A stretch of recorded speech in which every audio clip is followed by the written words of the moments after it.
There is time that is counted according to the week, and there's a time as it is counted according to the month. And the days of the week go according to the sun, and the days of the month go according to the moon, the Jewish month, right? Because it starts when the moon is small, Rosh Chodesh, and then it grows. And they kind of work in tandem with each other. Nothing is by accident. And nothing happens just because. All these numbers, all the ways that the days go and come and whatever, are very intentional and specifically established by Hashem.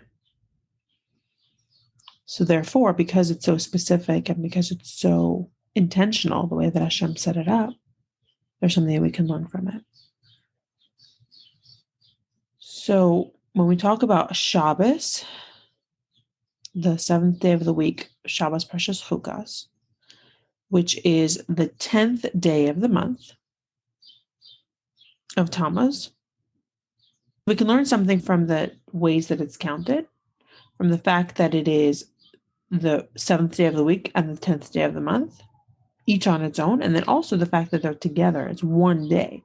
They're combined into one day. So the fact that these two ideas of 7 and 10 are combined, are integrated, is something really important. They really become one. And then it's also connected with the Parsha, Shabbos Parshas Chukas. The most important thing about everything, all of these ideas that we're talking about, we're all connecting, is the idea of Mashiach, the idea that the Geula, the imminent redemption, the fact that Geula is accessible, is available, it's happening right now. So we're going to connect it to that idea. We will talk about the general difference between the days of the week and the days of the month and how they're counted differently and how they're expressed differently, manifested differently. The establishment of the days of the week were established with creation, and that is what Hashem created this idea of 7 days. And right, Hashem created a world. He established 7 days of creation, the 6 days of creation, and the 7th day of Shabbos. So the sun comes up, the sun goes down, new day, Vayhi Erev, Vayhi Boker, there's the evening, and then there's the morning, and then there's the next day. And this is kind of a constant idea. And Shabbos is holy, but the holiness of Shabbos is established always. Okay? Which is different than the days of the month, which are established or brought into reality through the Beis Din. The Beis Din they're the ones who look out for the sighting of a new moon. They're the one who establish and say, this is the first day of the month, and these are the days of the holidays or whatever. Practically, historically speaking, the 7 days of creation was established right at the beginning of creation. Hashem created the world. Hashem, within the fabric of that whole system are the 7 days of creation, which means 6 days plus Shabbos, right? And like immediately, as soon as the world was spoken into being. However, the idea of Rosh Chodesh was only given to the Jewish people as a mitzvah when they were going to be leaving Mitzrayim. And it is explained that through this mitzvah of sanctifying the new moon and establishing the new month, it was the beginning of the Jewish people's service of Hashem, which stands above creation. So the 7 days of creation are very established, and they stand within the confined space and time of creation. And then the Jewish people are invited to kind of step above that through their establishment of the moon and the days of the month. And this is kind of the foundation for service of Hashem with Torah mitzvahs moving forward, which stands above creation. Spiritually speaking, Ruchnias, the 7 days of the week, were created in their completeness. Okay, so when Hashem created the world, Hashem created a complete, perfect world that had everything that it needed. Everything had its needs met. Everything is complete. Everything is abundant. But then when he created the days of the month,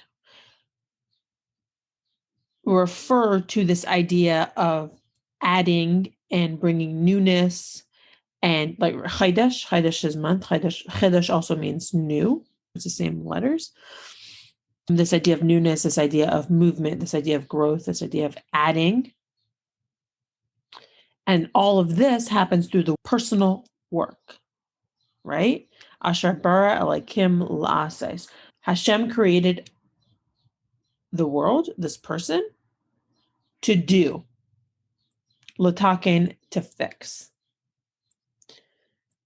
That's what it says in the Gemara, that Hashem created the world so that we can be a partner in this idea of bringing newness, bringing completion, bringing healing, bringing wholeness to this world, until we can bring the entire world to a sense of Shamayim Chadashim V'Aretz Chadasha, which means that there's new skies and new earth, which is going to be expressed and experienced, and at the time of the Geula Hamitis Vashlema, through this complete redemption of the entire world. And then at that point, everything is going to be complete. All the people are going to be complete, all beings. Both of these ideas of days of the week and days of the month, and the way that a person engages with the days of the week and a person engages with the days of the month, they are sourced, they come from two different sources, which means two different levels of Hashem, because Hashem is the source of everything. There are different levels of being sourced in Hashem, right? So there's the source of Elikos, of Hashem, that is in relation to the world and engages in the world in a natural way, which is the week. And then there's the source of Hashem, of godliness, of Elikos, that is from beyond that, much higher than creation, which is referring to the month. So here we're going to get right into some clarity and answers. We have this idea, this theme is mirrored very clearly today as we talk about the 7th day of the week and the 10th day of the month. What's 7? 7 refers to the completion, the Shlema Sahekef from the Bria, means the completion of the world, of the way the world is created. Talks about this in Kabbalah a lot. 7 is a key number as in creation. It's actually called Shivas Yimei HaHekef, which is discussed a lot in Chassidus and in Kabbalah. They also represent the 7 attributes that create the world. Chesed, Gevurah, Tiferes, Netzach, Chayt, Yesod, Malchus. So it's talking about the level of Hashem that is in relation, that is engaging with and creating the world. And then 10 is connected to the Eser Sfiros, which is the 7 attributes that create the world, plus the 3 attributes of Hashem that stand above the world. They're called Meichen, that stand above even the source of the world. The revelation of 10, the revelation in this world, in this physical world that's really created within the realms of 7, the revelation of 10, which means the 3 on top of it that are kind of aloof, that don't really connect to the world, get manifested and revealed in this world through the work of the person. When we're showing up, when we're doing the work, when we are engaging with the demons, with our shadow, with control, when we're engaging with any of those things, we are literally manifesting and actualizing this higher level of Hashem into this world, because we are adding, Maisif Machalish means they're adding or bringing it up something that's brand new that never existed within the 7, which means the 7 midas, the 7 attributes, the 7 days of creation. And we're basically able to bring down the Gimel Meichen, the 3 attributes of Hashem, into this world that we can actually reveal and manifest and actualize 10 in the world of 7 that we live in, because we're revealing these higher levels that are way beyond accessibility in this world until we engage with it. So when Hashem gave the land of Israel to the Jewish people, Eretz Israel, they got the land of the 7 nations, and they were not allowed to go to 3 other nations that lived in that area. But the Rebbe says, when Mashiach comes, we will be able to take over the 7 nations, which refers to the 7 attributes that are related within creation. And then we're moving forward into this world, into this time that we have access to the final 3, which makes it 10. We have access to the final 3 attributes that are beyond nature that we don't have access to. We did not have access to last time the Jewish people took over the land in that way. We were only allowed to take up the space of the 7. But the Avaida of Geula, the Avaida of this time of completion, of abundance, of wholeness, of integration, we are able to access all 10 and be able to ground it and do our service of Hashem in the fullest way and take up the full space of it, which includes the 3 Meichen, which is Chachma Bina Das. Maybe the Rebbe was saying, it's just interesting because we were always in our heads, right? We always had the logic, but we didn't actually have the emotions and the heart. And the three intellectual midas are the head, and the 7 are the emotions. So just confusing. Do you follow what I'm saying? Yeah. Like, it sounds like we had access to the 7, and these 3 are like special, waiting for Mashiach that we can conquer that. But it feels like we always had the 3. We always had we were always able to intellectualize things, but like really getting into the 7 midas in our emotions is like what feels new. That's an interesting question. Obviously the Rebbe means something else, but that's right. It's like I'm not understanding really like what this means practically. Yeah. I don't think that Meichen refers to our intellect as we know it. Right. It's almost like else. What? Yeah, it must mean something else. It's almost like artificial intelligence, maybe, like where we think we're being intellectual, we think we have access to Meichen, but the fact is that the way that the world is created, we don't have access to Meichen on a regular Tuesday. We didn't. We only had access to what was in front of us. We only had access to our bodies, to like the feelings, even though we didn't have language for it, even if we didn't have access to it in a way that Meichen brings to the table. From my experience, living in your head or living in my head is escaping from the emotions. It's not living fully. And now that we have access to Meichen, that gives us a more integrated, profound experience and relationship with the Sheva Midas. That's how I understand it. That until now, we were able to engage with our bodies in a certain way. And now we have access to a lot more, if that makes sense. I'm just trying to decide if we should continue or if we should dive into this conversation. What are your thoughts? I am not really, really familiar with all these concepts, so I'm still trying to understand all that. Yeah. Then maybe we should take some time to clarify that. Because it jumped right into some like big Kabbalistic references.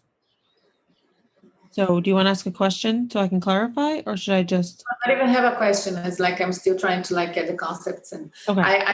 I know a little bit about the Sfirot and all this, but still like didn't get the point. Let me clarify again. The world was created in a way of 7, which means that Hashem every day he created something new until there were 7 days, and then after that, those 7 days kept on repeating themselves until today. So there's a certain sense of groundedness, of predictability, of it being on a specific schedule.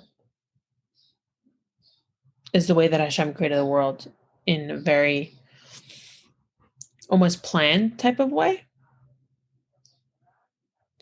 which represents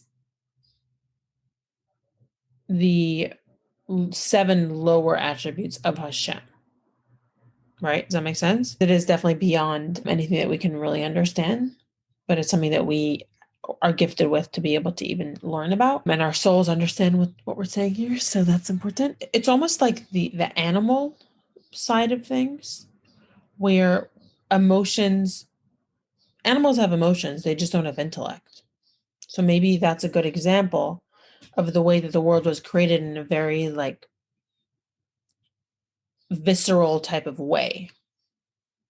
And even though we're not connected necessarily viscerally because we're spending all this time in our heads, we don't necessarily have access to higher levels of intellect.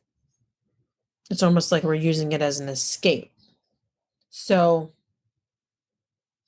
the 7 days of creation created this emotional experience that we're living in. And then after more than 2,000 years of this world going in this way, and the Jewish people were taken out of Egypt in the year 2448, Hashem brought a new element of experience to the world through the Jewish people starting to establish the Jewish calendar by blessing the new moon. And now that the Jewish people can establish the Jewish calendar, they have access, and they have not control, but they have access. We're not using the word control. They have access, they have flow with something that's beyond them, with the moon, with the cycle of the moon. And once the Jewish people have this connection, starting with leaving Egypt and starting with establishing the cycle of the moon and starting and following the moon's cycle, but not only following the moon cycle, deciding what the moon cycle means for us and what it means for the world. Because the Beis Din is the one that can be like, okay, it's Rosh Chodesh tomorrow. Okay, in 2 weeks, it's Pesach. In 2 weeks, it's Chukas, right? And that's a lot of power, because there's so much holiness in this day, and there's so much connection with Hashem, and there's so many mitzvahs connected with each of these days. And at the end of the day, the Beis Din is the one who decides what that is. So it's almost like whatever the world is going on, and now, and that's the point is that the foundation of the whole Jewish life, the first mitzvah the Jewish people received was blessing the moon. Once you bless the moon, once you establish that you have a direct connection, a direct flow with the cycle of the moon, once we can establish that you have access to something that's beyond creation, that you can establish and you can decide what day is holy and what day is not, that's the premise that you can do all the mitzvahs on. And historically, where were we when we received this mitzvah of? Right before the Exodus of Egypt. Okay. Have we received the Torah yet? No. It was the first mitzvah that the Jewish people received as a people right before they left Mitzrayim. So did we have any Kedusha before that? or were we only operating like on like survival mode in a way?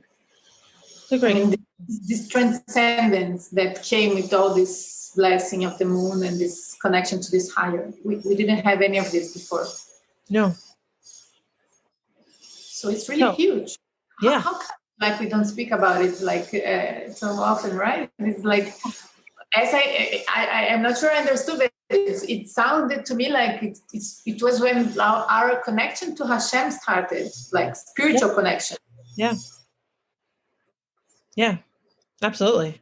And probably like the first step to Geulah too. Yeah.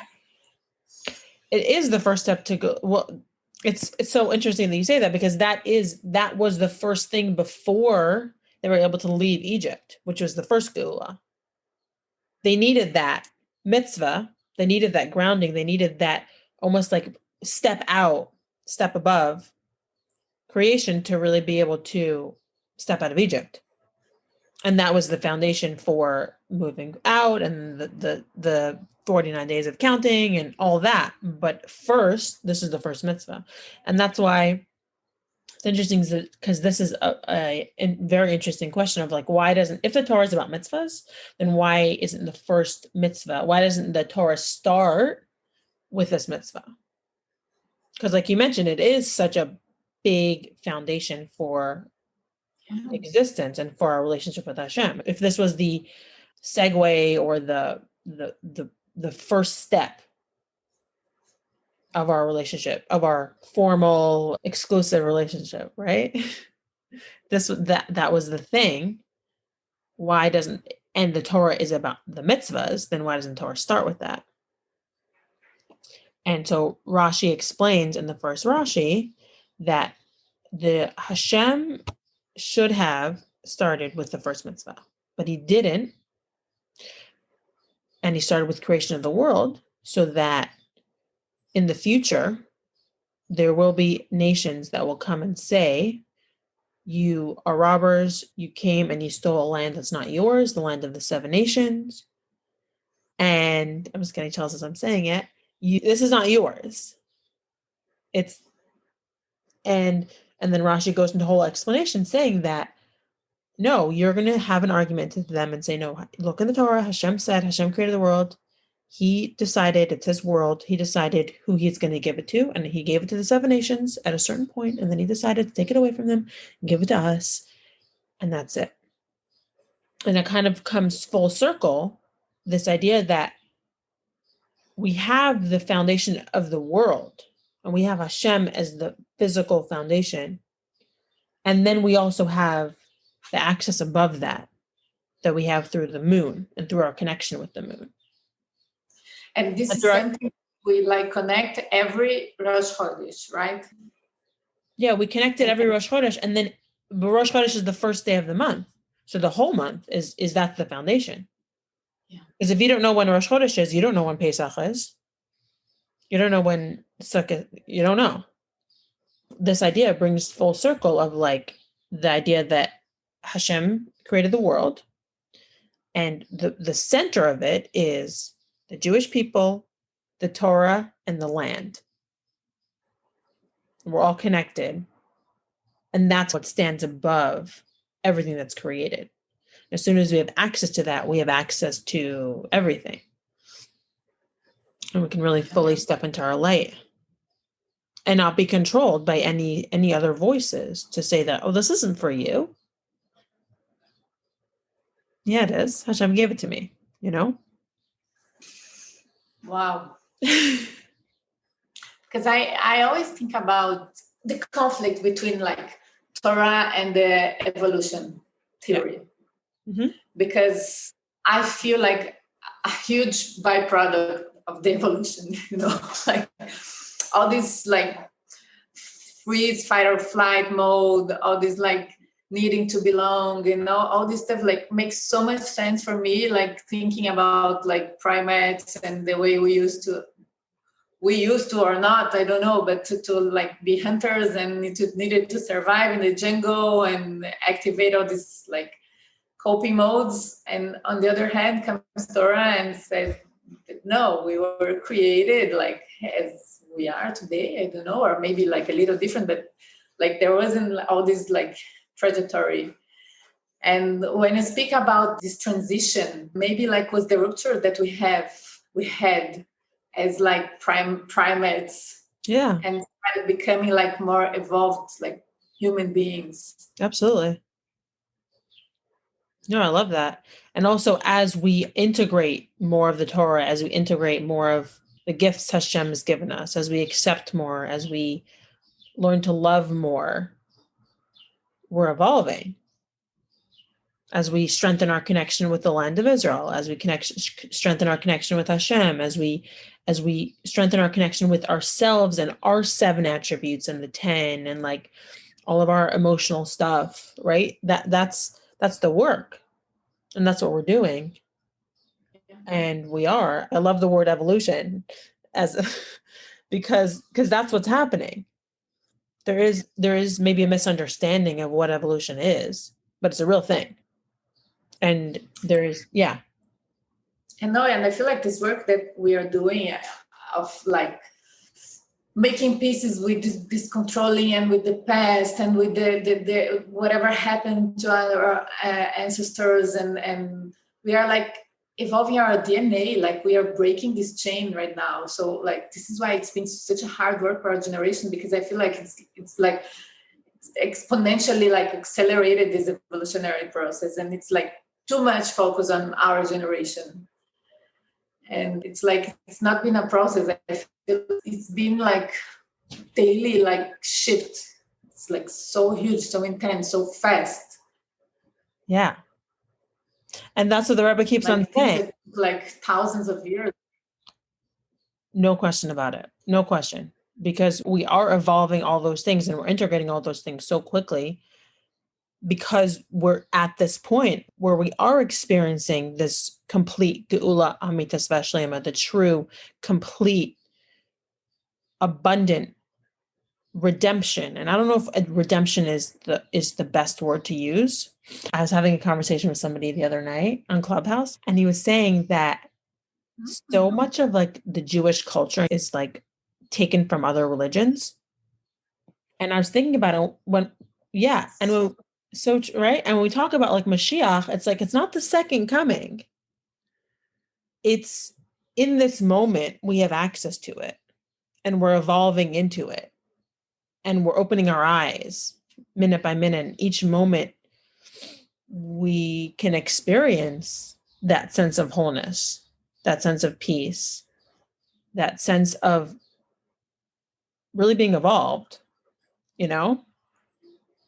Maybe science is a more important cultural like inspiration over other religions, being in like a cultural like inspiration as our Jewish life. Do you know what I mean? Because God forbid, like you can't talk about science because it mentions the Big Bang Theory. Fine. But there's so many other things within science and evolution that are so helpful to our service of Hashem and really work together with it. And we don't, God forbid, want to talk about other religions and, you know, making that more of a thing. You know, the shul is not the center of Jewish life. Where did people decide that? It's part of Jewish life. It's a huge part of Jewish life. It's not the center of Jewish life. The home is the center of Jewish life. We, as Jewish women, are the center of Jewish life. And anything else is a cultural influence. It's not Jewish. Yeah.